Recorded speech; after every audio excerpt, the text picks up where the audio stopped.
Good morning class 6. We were reading chapter 6, How Things Change. In this chapter we have seen some examples of changes.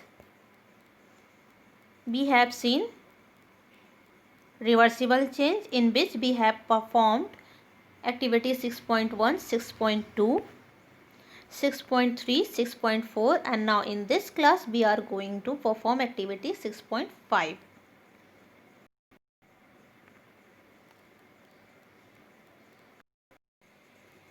So students, open page number 69 in your science book and keep a pencil with you to underline hard words.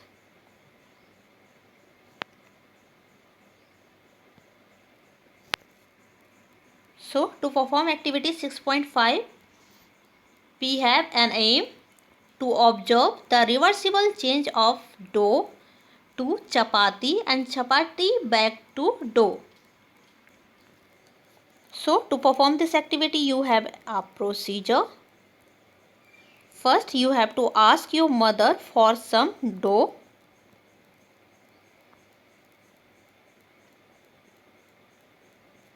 To perform this activity you should be careful from your mom. Okay, just kidding. Second,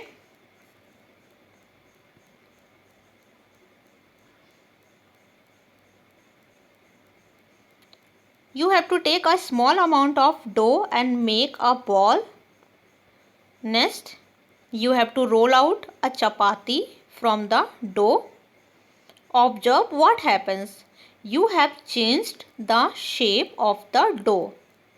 Now, you have to take the chapati and make a ball again. Observe what happens.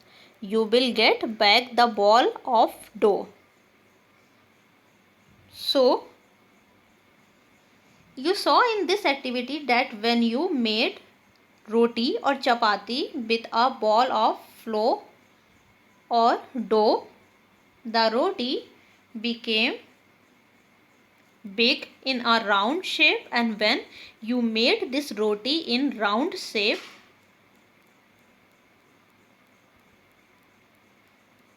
then it became round or ball shape again.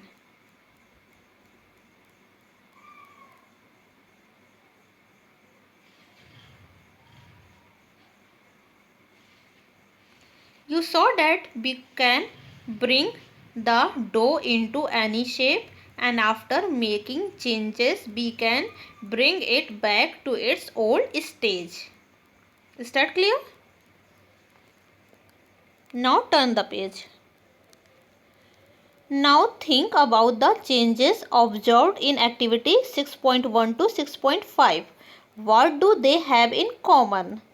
In each of these activities, it was possible to get back the initial substance with which you started. Such changes are called reversible changes. So, you saw in all these activities that whatever changes we make in something, after those changes we can bring that thing back to its old stage. Is that clear, students? So that's all for today. In the next class we will understand about irreversible change. So thank you, class.